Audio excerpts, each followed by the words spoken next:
My name is Judy Wilson, and at 67 I thought I knew everything about family gatherings. For 40 years I poured my heart into creating magical Christmases in my home, cooking feasts and decorating every corner with love. When my daughter-in-law announced that her entire family, 25 people, would be spending Christmas at my house, something inside me finally snapped. What followed changed everything about our relationship and taught me the most valuable lesson about self-respect. If you're watching this, drop a comment telling me where you're from, and subscribe if family drama hits close to home. I never considered myself a pushover. My late husband Jack used to call me his sweet steel magnolia because I could be gentle but firm when needed. We built our colonial-style home together 43 years ago in a quiet neighborhood in Connecticut, with 4 bedrooms, a spacious living room, and my pride and joy, a kitchen with a large island perfect for preparing family meals. Jack and I dreamed of filling it with children, but God blessed us with only one child, our son Thomas. When Jack died of a heart attack at 46, I was left to raise 8-year-old Thomas alone. Those years were difficult, juggling my job as an elementary school teacher with being both mother and father to a growing boy. Despite the challenges, I made sure Thomas never missed out on beautiful holidays and traditions. Christmas became especially important to us, a time when I could create the magic Jack would have wanted for our son. Thomas grew into a fine young man, getting his business degree and landing a good job at a marketing firm in the city. He married Allison Barnes 7 years ago, a high-energy event planner with expensive taste and strong opinions. From the beginning, our relationship was cordial but strained. We were different types of women. I was raised to believe in modesty, careful spending, and putting family first. Allison seemed more focused on appearances, career advancement, and social connections. Still, I tried hard with Allison. When they bought their modern townhouse 30 minutes away, I helped them decorate without imposing my more traditional style. When they chose to postpone having children to focus on their careers, I kept my disappointment to myself. When Allison corrected my table settings or subtly critiqued my cooking, I smiled and thanked her for the input. I wanted Thomas to be happy, and that meant accepting his choice of partner. Christmas remained my domain, though. Every year, I hosted a beautiful, intimate gathering. Thomas and Allison would come sometimes with Allison's parents, and occasionally my sister Janet and her husband would drive up from Rhode Island. 6 to 8 people total, which was perfect for my dining room table. I would spend weeks polishing my grandmother's silver, bringing out the special China baking cookies from recipes passed down through generations, and decorating the tree with ornaments that each told a story from our family history. Last year, I noticed the preparations took more out of me than before. The arthritis in my hands made cookie decorating painful, and climbing the stepladder to hang garlands sent shooting pains through my recently operated-on knee. Still, I persisted.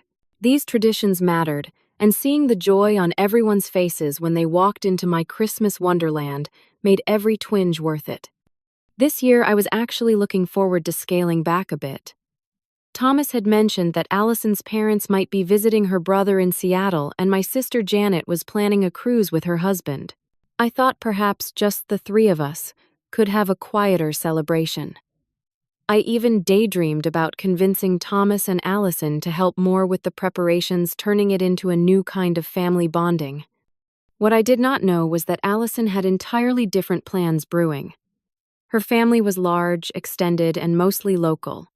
Her parents had 4 children, each with spouses and several with kids of their own. Then there were her mother's sisters and their families. In total, the Barnes family gatherings could easily swell to 20 or 30 people. They usually rented a community hall for their reunions, which happened every few years. I had attended one shortly after Thomas and Allison got engaged, finding the noise level and family dynamics overwhelming. So many people talking over each other, children running wild, complex relationships, and old tensions bubbling just beneath the surface. I remember telling Thomas afterward, "They certainly are lively, aren't they?" It was the most diplomatic thing I could think to say. He had laughed and squeezed my hand, saying, "Now you see why I love our quiet Christmases, Mom."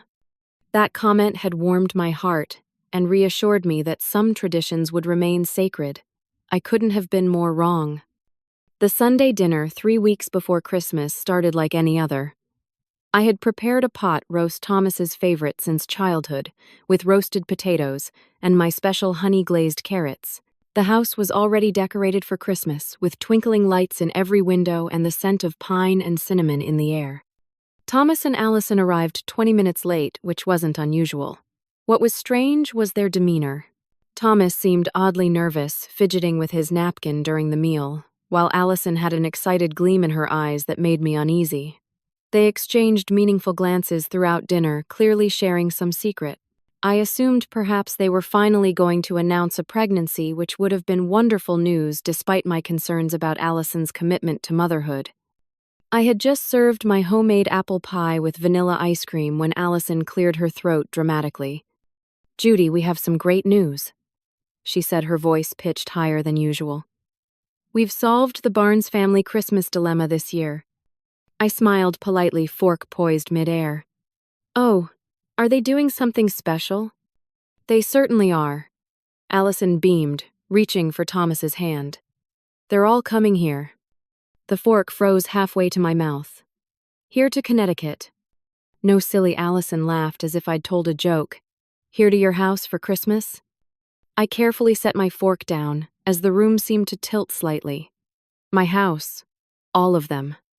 "It's the perfect solution," Allison continued, apparently oblivious to my shock.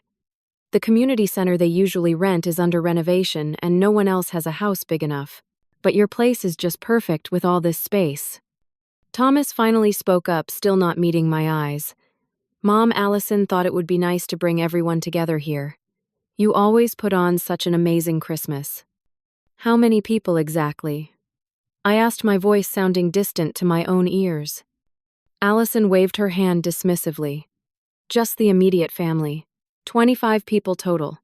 It's not that many when you think about it." 25 people. In my house. For Christmas. The holiday that took every ounce of my energy to prepare for just 6 to 8 guests. And they were announcing this, not asking. "I see," I managed to say.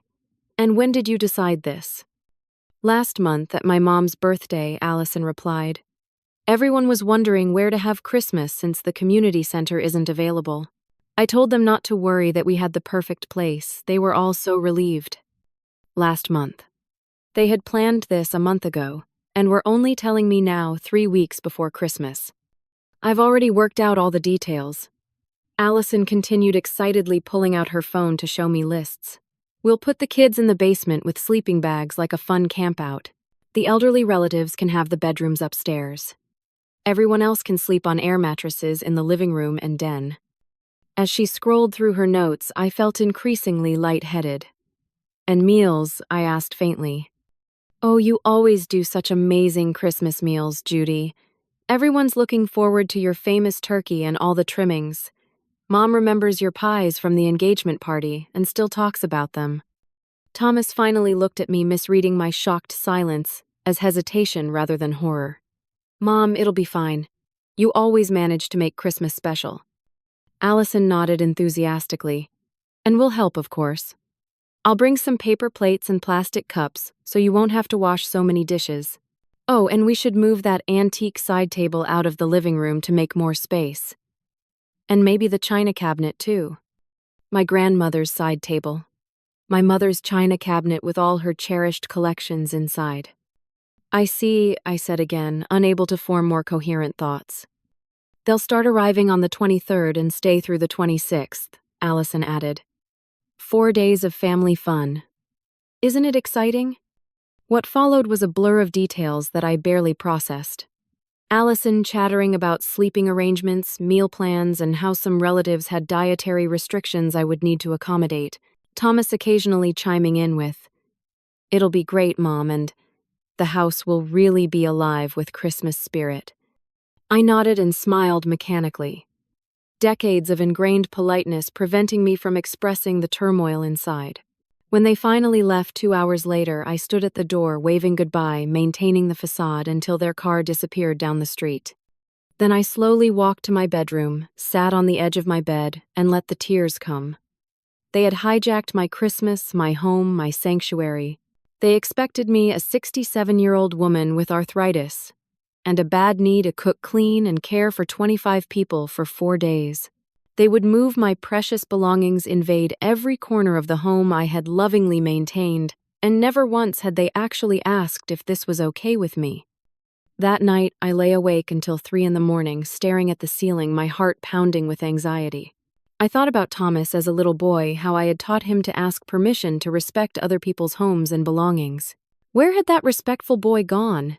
And how had I raised a son who would allow his wife to treat his mother like an unpaid caterer and housekeeper? The betrayal cut deep, not just from Allison, whom I had never fully connected with, but from Thomas, my only child, whom I had sacrificed everything for. As dawn approached, I finally drifted into a restless sleep, dreaming of an army of strangers tracking mud through my home and breaking everything I held dear. The next morning, I called Thomas at his office, hoping to have a rational conversation without Allison's influence. He picked up on the 4th ring, sounding distracted. "Mom, can I call you back? I'm heading into a meeting." "Thomas, this is important.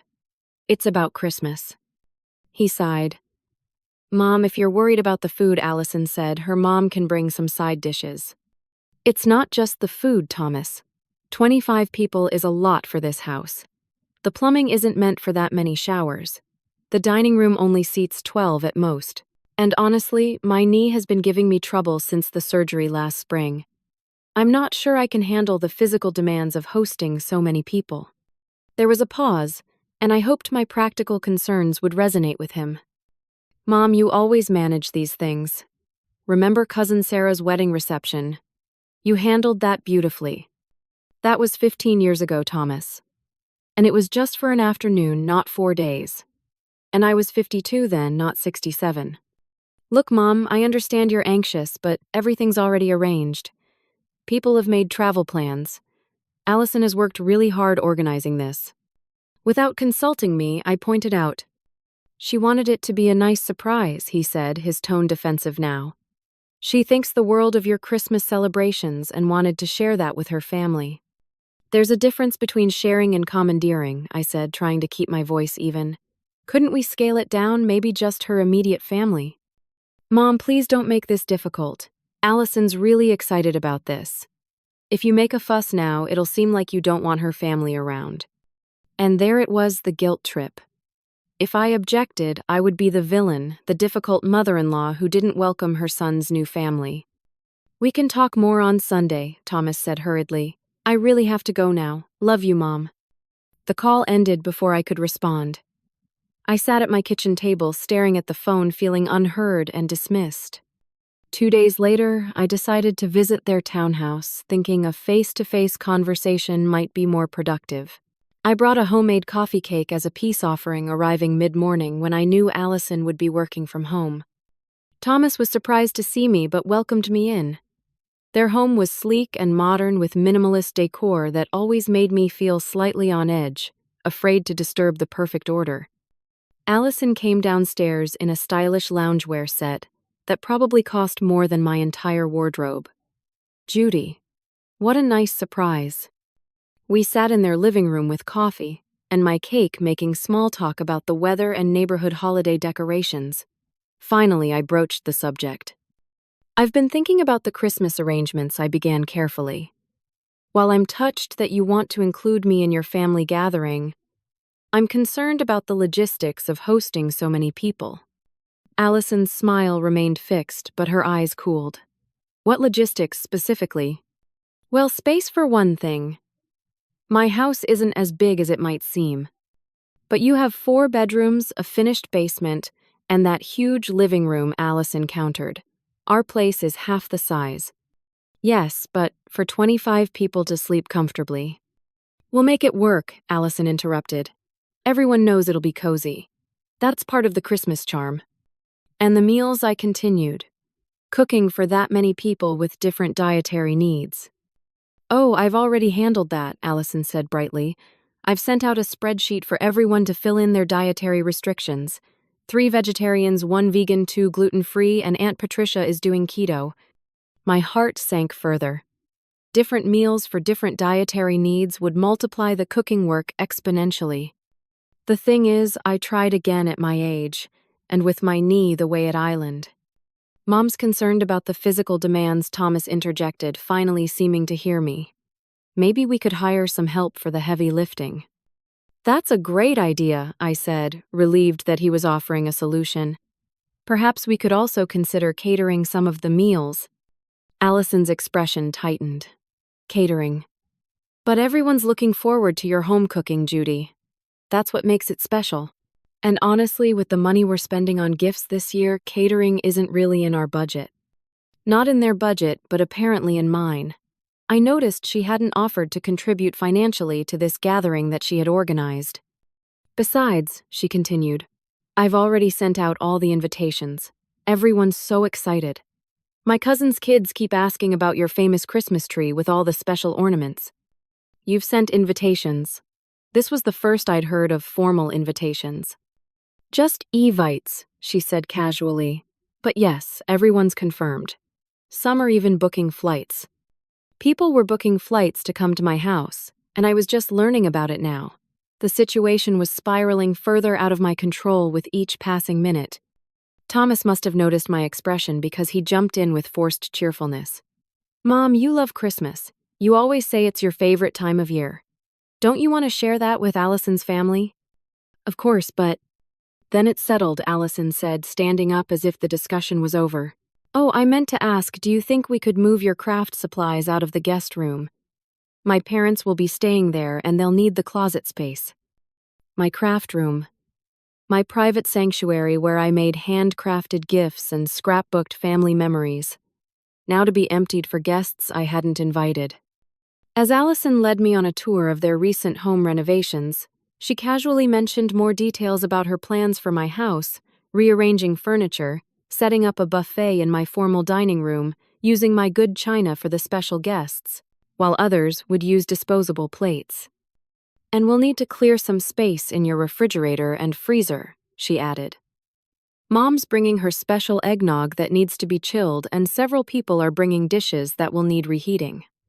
By the time I left their house, my head was spinning. Not only had my concerns been completely dismissed, but the invasion of my home seemed to be growing in scope with each passing minute. As I drove home, tears blurred my vision. Thomas's parting words echoed in my mind. Mom, you love Christmas, don't ruin this. Don't ruin this. As if my desire for basic respect and consideration was unreasonable.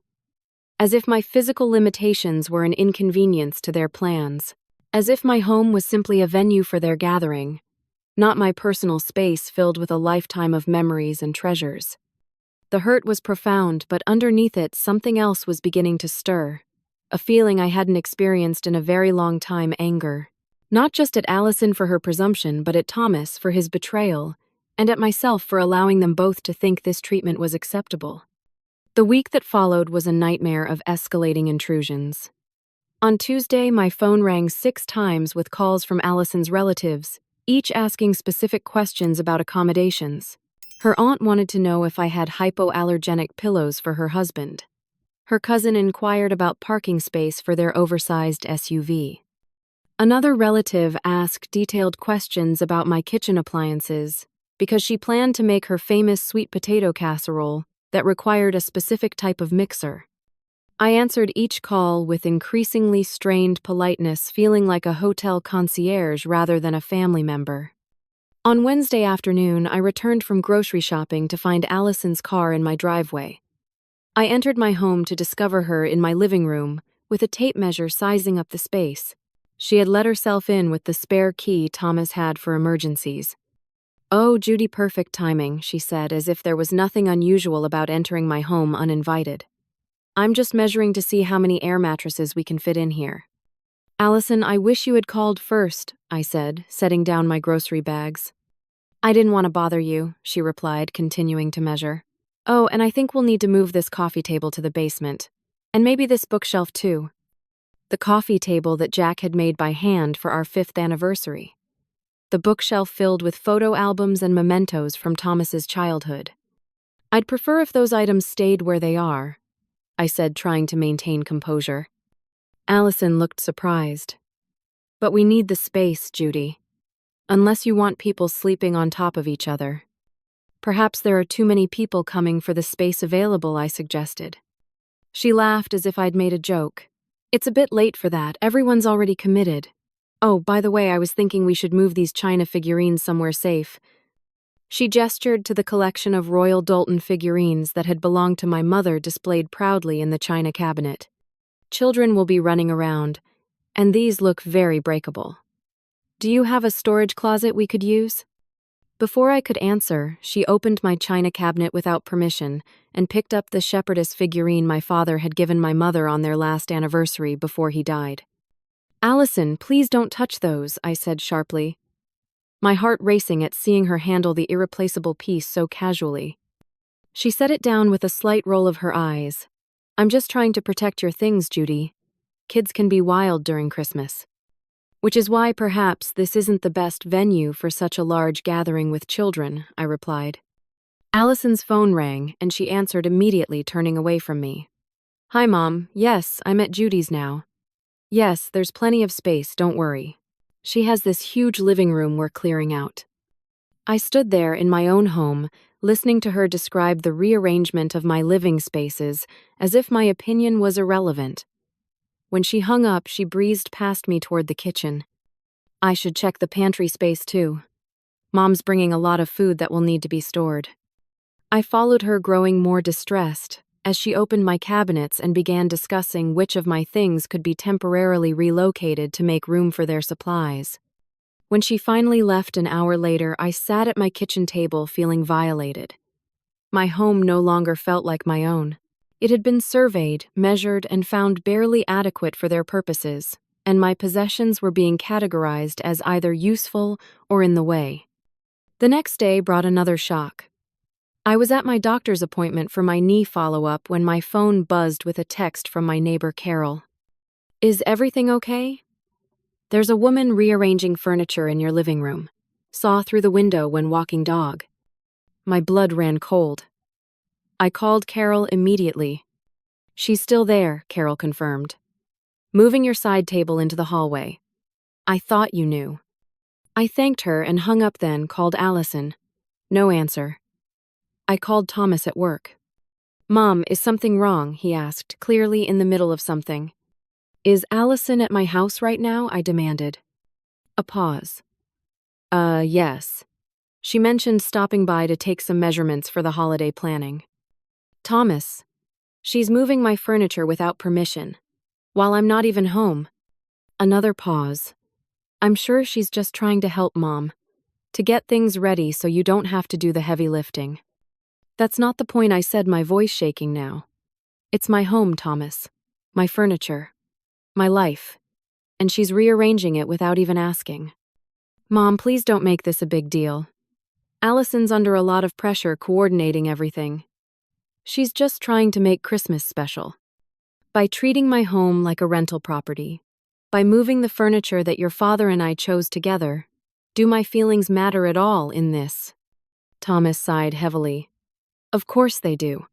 But it's just for a few days, Mom. Can't you be flexible for me, for the family? The family. Not my family, but Allison's. I was being asked to sacrifice my comfort, my treasures, my sanctuary for people who were virtual strangers to me.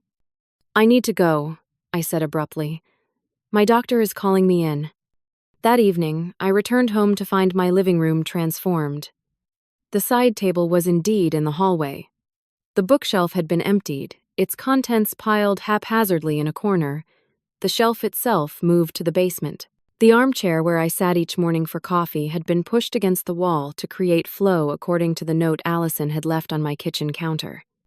As I surveyed the disruption of my personal space, I heard voices from my backyard.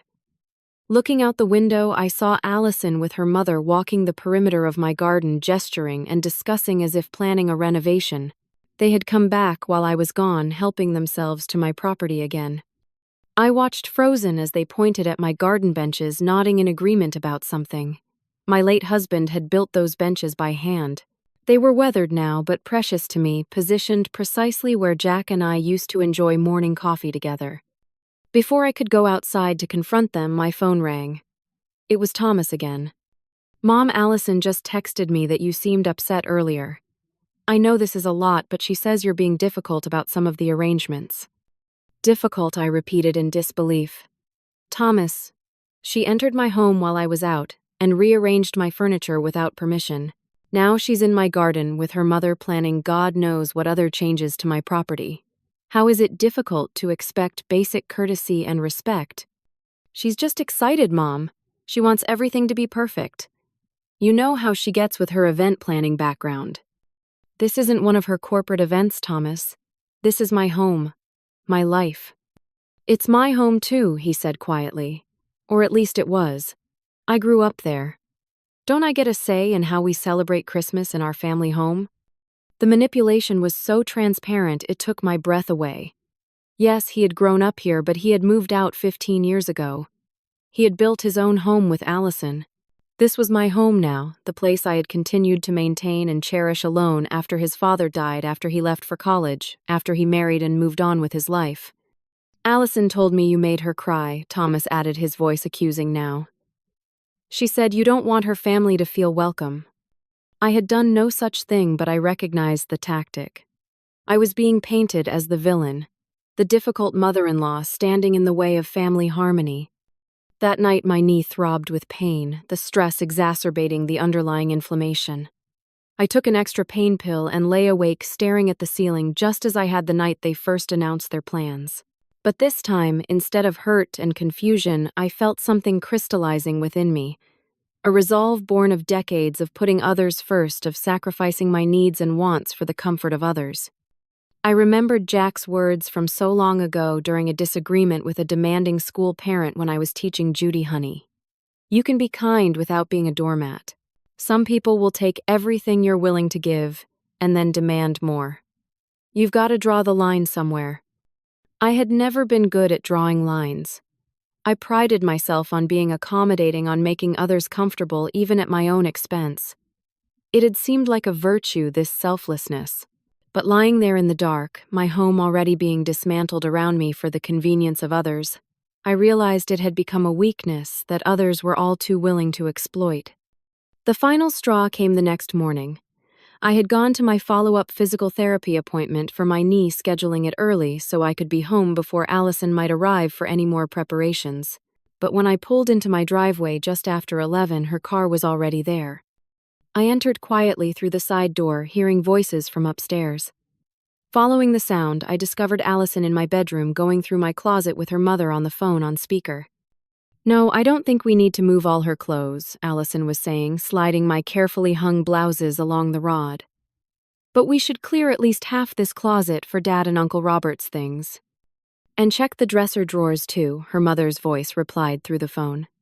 We'll need at least 2 empty drawers for the other guests. I stood in the doorway of my own bedroom, watching a woman I had welcomed into my family rifle through my most personal spaces, planning to remove my clothing from my own closet to make room for her relatives. Something inside me broke. Or perhaps something was finally fixed. The old Judy, the accommodating doormat, crumbled away. In her place stood a woman I barely recognized but instantly respected. Allison, I said, my voice steady and clear. What are you doing in my bedroom? She jumped, nearly dropping the phone. Judy, I didn't hear you come in. I was just checking closet space for the holiday guests.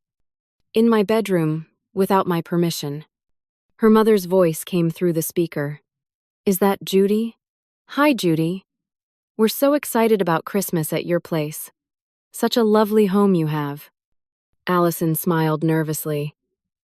Mom's helping me plan the sleeping arrangements. We think your room would be perfect for my parents since it has the attached bathroom. My room. They expected me to give up my own bedroom. The final sanctuary in my own home. No, I said simply. Allison blinked. Excuse me. No, I repeated. This has gone far enough, Allison. Please leave my bedroom now, and give me back my spare key. But Judy, we need to finalize the arrangements. People are arriving in less than 2 weeks. That's not my concern, I said, feeling a strange calm settling over me. This is my home, not a hotel, not an event venue. You should have asked me before inviting 25 people to stay here. But Thomas said. Thomas doesn't live here anymore, I interrupted. This is my home now, my space, and I'm reclaiming it. Allison's face flushed. You're being selfish. This is about family. Yes, I agreed. It is about family, and how family should treat each other with respect and consideration, neither of which I've received from you or Thomas in this matter. What am I supposed to tell everyone? She demanded. They're all expecting to come here. That's for you to figure out, I replied. You created this situation without consulting me. Now you can solve it without my involvement. I held out my hand for the key. After a moment of tense silence, she placed it in my palm, gathered her things, and stormed out. I heard her car start and speed away as I sat on the edge of my bed, heart pounding but spirit soaring with a newfound sense of liberation. I had finally drawn the line. Now I just needed to decide what came next. The day after my confrontation with Allison, I met my best friend Martha for lunch at our favorite cafe. Martha and I had been friends since our teaching days, and she knew me better than almost anyone. You should have seen her face when I asked for my key back, I told Martha, over soup and sandwiches. Like I'd violated some fundamental law of nature by asserting boundaries in my own home. Martha reached across the table and squeezed my hand. Good for you, Judy. It's about time. But what happens now? Christmas is less than 2 weeks away. I stirred my soup thoughtfully. Thomas called me 3 times last night. I didn't answer. Allison sent me a long text about how I've ruined their plans and disappointed everyone. As if I'm the unreasonable one. You're not, Martha assured me. They ambushed you with this whole ridiculous plan. The thing is, I said slowly, I'm still angry, but I'm also tired. Tired of fighting for basic respect. Tired of being taken for granted. I don't want a Christmas filled with tension and resentment. So what are you thinking? I looked up at my friend, a smile forming. What if I just wasn't there? Martha's eyes widened. You mean, leave, go somewhere else for Christmas? Exactly. Thomas has a key for emergencies. They want to use my house so badly. Fine, they can have it. But they don't get me along with it. No cooking, no cleaning. No playing hostess to 25 strangers. Martha laughed delightedly. Judy Wilson, you dark horse, I never thought I'd see the day. Where would you go? That's what I wanted to ask you about. You're always traveling. Any suggestions for a last-minute Christmas getaway? Something warm, maybe? By the time our lunch ended, I had a plan. Martha had suggested several beachfront condos in Florida where she had stayed. With her help, I went home and spent the afternoon researching options online. By evening, I had booked a beautiful 1-bedroom condo in a resort community in Naples, Florida for the entire Christmas week. The cost made me wince, as I'd always been careful with money, but I reminded myself that I deserved this. I had spent decades putting others first. This one time, I would prioritize my own well-being. The next step was preparation. I spent 2 days carefully packing away my most precious and fragile possessions. The irreplaceable family heirlooms and sentimental items that I couldn't bear to have damaged. I emptied the china cabinet and packed my mother's figurines in bubble wrap, storing them safely in my bedroom closet, which I then locked. I removed family photo albums and Jack's handcrafted items, securing them as well. I wrote a detailed letter explaining my decision, setting clear boundaries but keeping my tone civil. I explained that while they could use the house for their gathering, I would not be participating. I listed the rooms that were off limits, my bedroom, my craft room, and the small sitting room that contained Jack's book collection. I made it clear that I expected the house to be returned to its original condition, clean and undamaged, by December 27th. Then I called Thomas and asked him and Allison to come over for coffee on Saturday morning. I needed to deliver my decision in person. They arrived looking tense and defensive. Allison's eyes were puffy, as if she'd been crying, and Thomas wore the stern expression he'd adopted from his father when preparing for confrontation. I served coffee and store-bought cookies, feeling no need to bake from scratch for this discussion. We sat in strained silence for a moment before I spoke. I've made a decision about Christmas, I said calmly. I won't be hosting Allison's family gathering. Thomas started to protest, but I held up my hand. Please let me finish. I've booked a vacation rental in Florida for Christmas week. I'm leaving on December 22nd and returning on December 28th. Their shocked expressions would have been comical under different circumstances. You're leaving, Thomas finally managed. For Christmas. But Mom, you never travel for Christmas. It's your favorite holiday at home. Yes, it is, I agreed. When it's celebrated with respect for everyone involved, that hasn't been the case this year.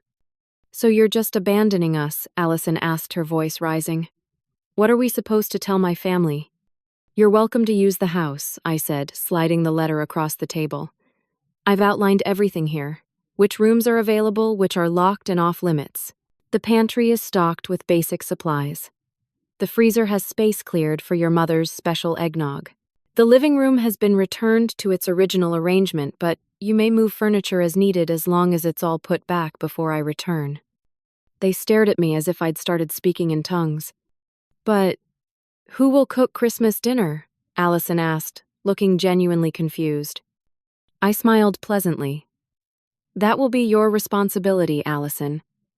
You and Thomas are the hosts of this gathering after all. You invited everyone. You arranged it all. I'm simply providing the venue free of charge, I might add. But everyone's expecting your famous turkey and pies, she protested. I told them all about your amazing cooking. You promised things on my behalf without consulting me, I replied, still smiling. That was your choice. Now you get to deal with the consequences of that choice. Mom, be reasonable, Thomas interjected. You can't just leave for Christmas. It's our family tradition to be together. Our family tradition was a small, intimate gathering with careful preparation and mutual respect. I corrected him. This is something entirely different that was planned without my input or consent. I'm simply adjusting to the new reality you two created. So you'll leave us to handle everything ourselves? Thomas asked, his tone incredulous. The cooking, the cleaning, the hosting? Yes, I said simply, just like I've handled everything myself for years, including last Christmas when you and Allison arrived 3 hours late and left right after dinner to attend her office party. The barb struck home. Thomas had the grace to look ashamed, but Allison was still processing the practical implications. But I don't know how to cook a turkey, she said, panic edging into her voice. Or make pie crust from scratch. Or any of it. There are plenty of recipes online, I suggested helpfully. Or you could order pre-made dishes from the gourmet market. Or perhaps some of Allison's relatives who are so excited to come might be willing to contribute to the meal preparation. Thomas was studying me with a strange expression, something between shock and dawning respect. You're really doing this, he said finally. You're really going to Florida instead of hosting Christmas. I am, I confirmed. My flight leaves next Sunday morning. I've already arranged for Carol to collect my mail and water my plants. What if we cancel the whole thing? Allison asked suddenly. What if we tell everyone not to come and just have our usual small Christmas? Would you stay then? I considered this, looking at her tear-filled eyes and Thomas's hopeful expression. For a moment, I was tempted to relent to fall back into my familiar role of accommodating everyone else's needs before my own. But then I remembered Allison in my bedroom, planning to displace me from my own bed. I remembered Thomas dismissing my concerns about my knee, about the work involved, about my feelings regarding my own home. I remembered decades of putting myself last, of being taken for granted. No, I said, gently but firmly. I've made my plans and I'm looking forward to my trip. This isn't just about the size of the gathering anymore. It's about respect, consideration, and boundaries. Things that have been sorely lacking in our recent interactions. So that's it, Thomas asked, his voice hard now. You're punishing us by ruining Christmas. I'm not punishing anyone, Thomas. I'm taking care of myself for a change. And Christmas will be whatever you make of it. You're both capable adults. I'm sure you can figure it out. They left shortly after, Allison in tears and Thomas in stony silence. I watched them drive away, feeling a complex mixture of emotions. There was guilt, yes, but also a powerful sense of liberation. For the first time in years, perhaps decades, I had put my own needs first. It felt terrifying and exhilarating all at once. The week before my departure was tense. Thomas called several times, his approach varying between guilt trips, anger, and finally grudging acceptance. Allison sent daily texts with questions about cooking equipment, where extra blankets were stored, and other practical matters that she could easily have figured out herself. I answered politely but briefly, maintaining my boundaries while still being helpful where appropriate. I finished packing my suitcase, including a few meaningful Christmas ornaments that I would set up in my condo. I made arrangements for my mail and home security. I even wrapped small gifts for Thomas and Allison, leaving them under the tree with a card expressing my love despite our disagreement. The morning of my departure arrived bright and clear, a dusting of snow making everything look appropriately festive. As the taxi pulled up to take me to the airport, I looked back at my home decorated for a Christmas I wouldn't be there to celebrate. For a moment, doubt crept in. Was I being selfish? Abandoning my family when they needed me? Then I remembered that true love included self-respect. That family went both ways. That I deserved consideration and care just as much as anyone else. I picked up my suitcase, closed the door behind me, and stepped into the taxi with a lighter heart than I'd felt in years. "Airport, please," I told the driver. "I'm going to Florida for Christmas." The flight to Florida was uneventful, though I felt a strange mix of guilt and exhilaration as the plane took off. I had never been away from home for Christmas, not in 67 years. Even after Jack died, I had maintained our traditions, creating a warm and festive home for Thomas, and later for Allison too. Breaking that pattern felt both terrifying and liberating. My phone buzzed with texts throughout the flight. Allison had questions about the turkey roasting pan where I kept the good tablecloths, whether the ancient garbage disposal could handle potato peels it couldn't. Thomas sent a more pointed message: "Mom, Allison is really stressing out. She's never cooked for this many people. Can't you at least send some detailed instructions?" I responded with a link to a cooking website featuring foolproof Christmas dinner guides and turned my phone to airplane mode for the remainder of the flight. The Naples beachfront condo exceeded my expectations. Situated in a lovely resort community, it featured a spacious living room with floor-to-ceiling windows overlooking the Gulf of Mexico, a well-appointed kitchen. I had no intention of using extensively, and a bedroom with the most comfortable, king-sized bed I'd ever experienced. The resort was decorated beautifully for Christmas with tropical-themed holiday displays featuring flamingos in Santa hats and palm trees strung with twinkling lights. After unpacking, I walked along the beach, marveling at the warm sand between my toes in December. Back home, Thomas and Allison would be frantically preparing for their guests' arrival. For the first time in decades, that wasn't my concern. The realization was dizzying. That evening, I dined at the resort's restaurant where I met Barbara and Ellen, two women about my age, who were also holiday refugees, as they called themselves. My daughter-in-law wanted to host this year, and I happily let her. Barbara explained over grilled grouper. After 30 years of cooking and cleaning, I told her it was her turn. "My situation's different," Ellen shared. "Ugly divorce last year. Kids are with their father for Christmas. I decided to treat myself instead of sitting at home feeling sorry for myself." We exchanged phone numbers and made plans to meet for breakfast the following day. For the first time in longer than I could remember, I was making new friends, expanding my world beyond the familiar routines that had defined me for so long. The next day, December 23rd, my phone exploded with messages. Allison's relatives had begun arriving, and chaos was apparently ensuing. Thomas sent a photo of cars lined up outside my house with the caption, "Driveways full. Where should everyone else park?" Allison's messages were more frantic. "The air mattress pumps are so loud we can't hear each other talk, and your oven is smoking. Is that normal? And we're running out of towels already. Where are the extras?" I replied with brief factual answers where needed, but mostly observed the unfolding drama from my peaceful distance. That afternoon, as I sat by the resort pool with a novel I'd been meaning to read for months, I received a video call from Thomas. I hesitated but answered.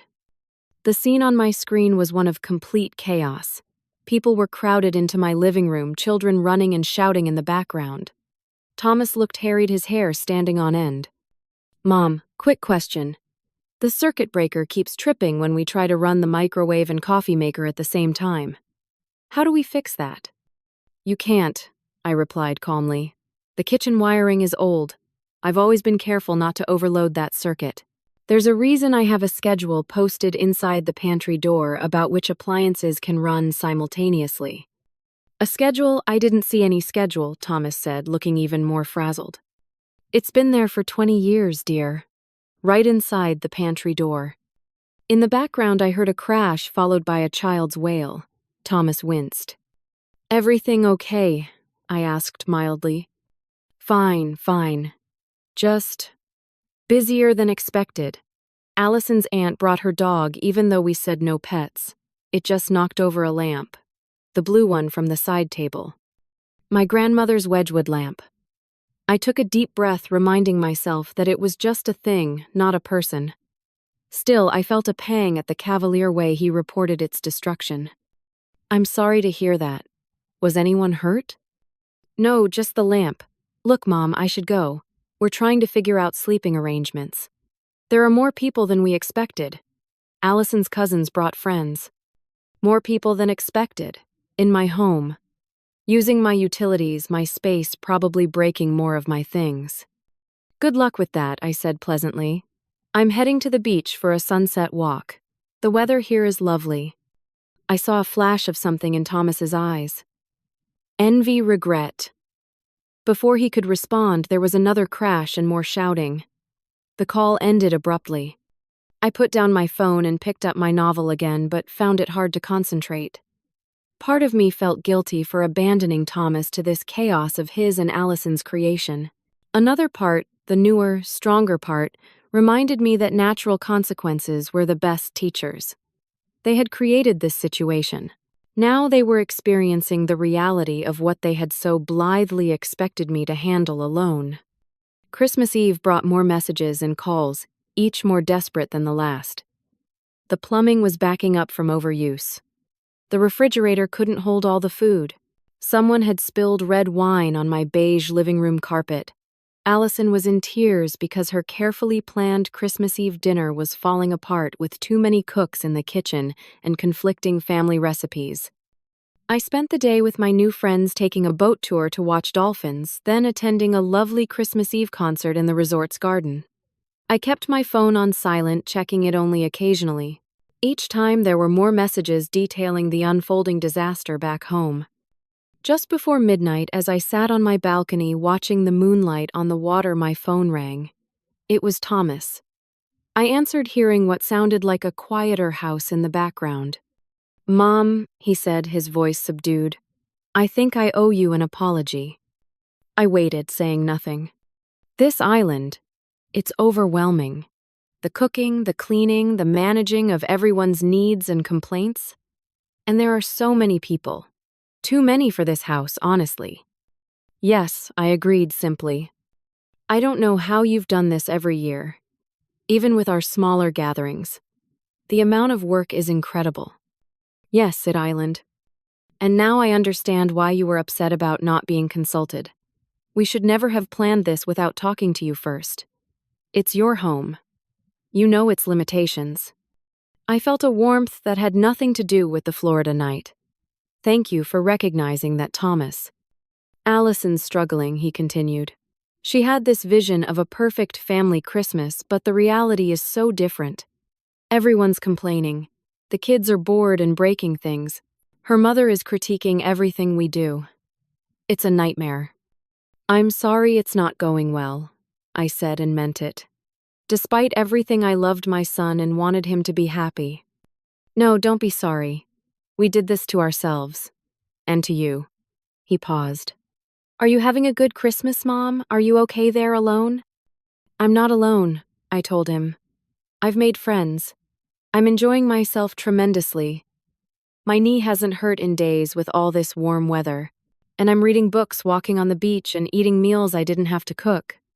He laughed softly. Good. I'm glad. You deserve it after all these years of taking care of everyone else. We talked a bit longer about practical matters mostly. Before hanging up, he said, "Merry Christmas, Mom. I love you. And I'm sorry we didn't listen to you." "Merry Christmas, Thomas. I love you too." Christmas Day dawned bright and beautiful in Naples.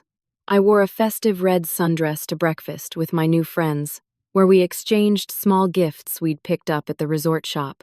Later, I walked on the beach, called my sister to wish her Merry Christmas from her cruise ship, and even FaceTimed briefly with Thomas and Allison to open the gifts I'd left for them. The scene behind them was one of controlled chaos. My living room looked like a hurricane had hit it, with wrapping paper toys and people everywhere. Allison appeared exhausted, her hair messily pulled back, dark circles under her eyes. She managed a small smile, though, and thanked me sincerely for the lovely scarf I'd given her. "Dinner's in an hour," she said wearily.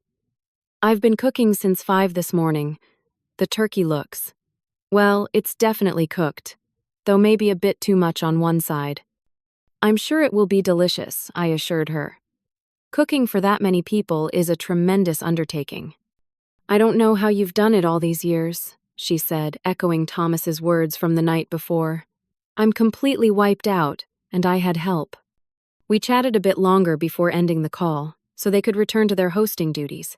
I spent a peaceful afternoon by the pool, then enjoyed a lovely Christmas dinner at the resort restaurant with Barbara Ellen and several other solo travelers we'd befriended.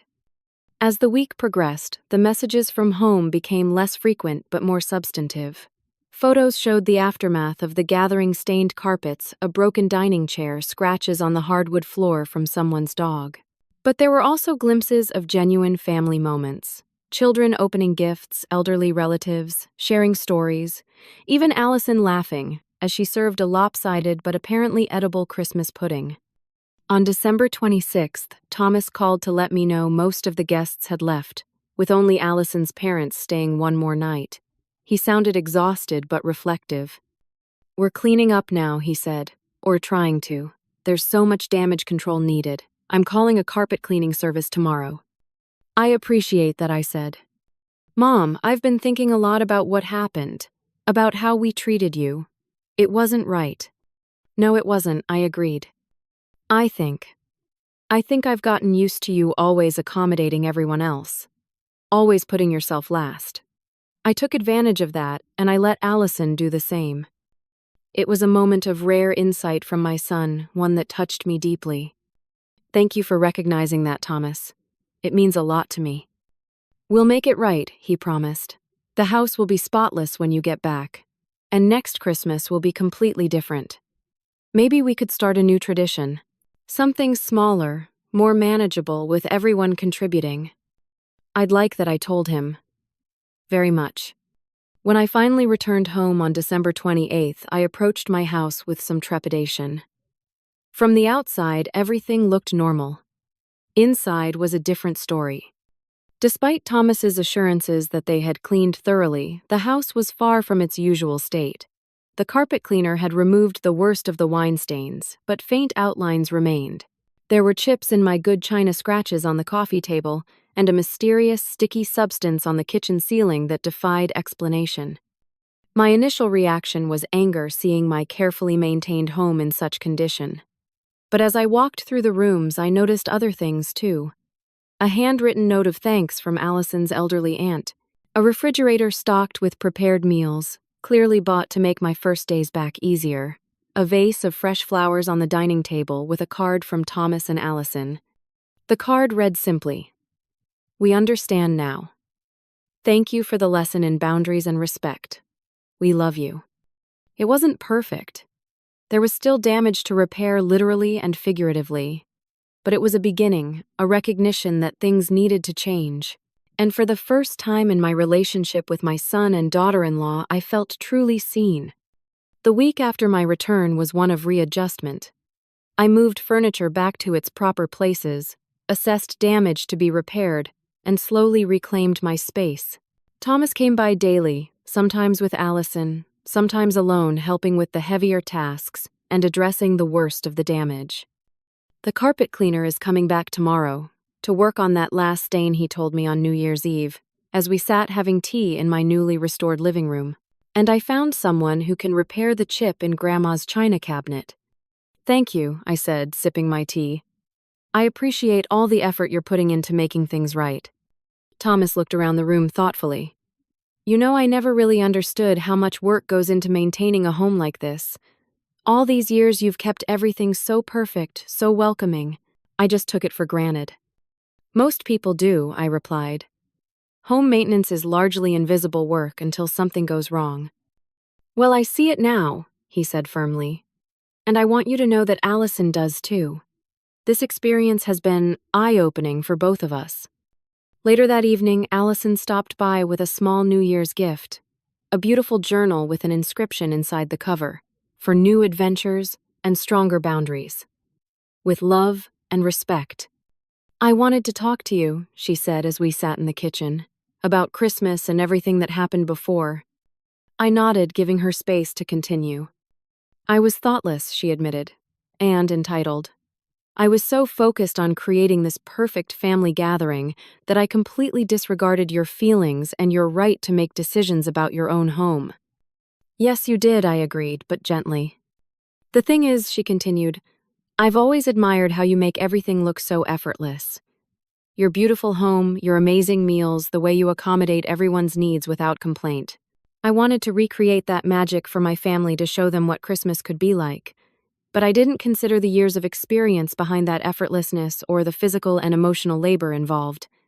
It's never effortless, I told her. It's a labor of love, but it's still labor. And at my age, with my health considerations, it's labor that's become increasingly difficult. I understand that now, she said, looking truly contrite. Trying to cook for 25 people nearly broke me. And the cleaning, my God, the cleaning, it was endless. We both laughed at that, finding common ground in the universal truth of holiday hosting fatigue. I'm sorry, Judy. Truly sorry. For taking over your home, for disrespecting your boundaries, for making assumptions about what you should be willing to do. It was wrong of me. Thank you, I said. That means a lot to me. I'd like us to start over, she said hesitantly. To build a better relationship based on mutual respect. Would that be possible? I think it would, I replied, reaching across the table to squeeze her hand. I'd like that very much. The weeks that followed brought subtle but significant changes to my relationship with Thomas and Allison. They began inviting me to their home more often, making the effort to host me rather than always expecting to be hosted. When they did visit, they brought food or wine, contributing to the meal rather than simply showing up to be fed. Thomas made a point of asking about my knee, offering to help with tasks that might strain it. Allison called to chat occasionally, not just when she needed something, showing interest in my life and activities. Small changes, but meaningful ones. In February, I used the confidence gained from my Florida adventure to join a senior travel club, booking trips to places I'd always wanted to visit, but had put off for various reasons. My first excursion was a weekend in New York to see a Broadway show with Martha, followed by a week-long birdwatching tour in coastal Maine in the spring. When I shared these plans with Thomas and Allison over Sunday dinner at their townhouse, they were enthusiastically supportive. That sounds amazing, Mom, Thomas said. You've always loved birds. I remember all those feeders Dad put up for you. And New York in February is magical, Allison added. Make sure to visit that little Italian restaurant I told you about. Their tiramisu is to die for. As we cleared the dishes together, Thomas asked the question that had probably been on his mind for months. What about next Christmas, Mom? What would you like to do? I considered for a moment. I think I'd like a small family gathering. Perhaps we could share the hosting Christmas Eve at your place. Christmas Day at mine. With all of us cooking together. The relief on his face was palpable. That sounds perfect. Manageable for everyone. And absolutely no surprise guests, Allison added with a self-deprecating smile. Promise. As spring turned to summer, and then to fall, I found myself reflecting often on the previous Christmas, and all that had followed. The experience had changed me in profound ways. For decades, I had defined myself by what I gave to others, by my willingness to accommodate, to smooth rough edges, to put my needs last. It had seemed like the epitome of motherly love, of womanly virtue. But in standing up for myself, in drawing clear boundaries, I had discovered a different kind of strength. One that didn't require martyrdom or self-sacrifice. One that allowed me to love others without diminishing myself. One that surprisingly earned me more genuine respect than all my years of accommodation had ever done. My relationship with Thomas had deepened, becoming more honest, more balanced. He saw me now not just as his ever-giving mother, but as a whole person with needs and limits of my own. And my relationship with Allison had transformed, completely evolving from polite tolerance to genuine appreciation and friendship. As autumn leaves began to fall and holiday decorations appeared in stores, I felt none of the usual anxiety about the approaching Christmas season. Instead, I felt a quiet confidence. Whatever this Christmas brought, I would face it on my own terms, with clear boundaries and the knowledge that I deserved respect and consideration just as much as anyone else. The greatest gift I received that fateful Christmas wasn't found under any tree. It was the gift I finally gave myself the permission to matter, to take up space, to have needs, and express them without apology. At 67, I had finally learned what my late husband had tried to teach me decades earlier. Being kind didn't mean being a doormat. Have you ever had to stand up for yourself when family took you for granted? I'd love to hear your stories in the comments below. Remember to like this video if you've ever dealt with holiday family drama, subscribe for more real-life stories, and share with someone who might need a reminder that it's never too late to set healthy boundaries. Thank you for listening to my story, and may your holidays be filled with joy, respect, and the perfect balance of giving and receiving love.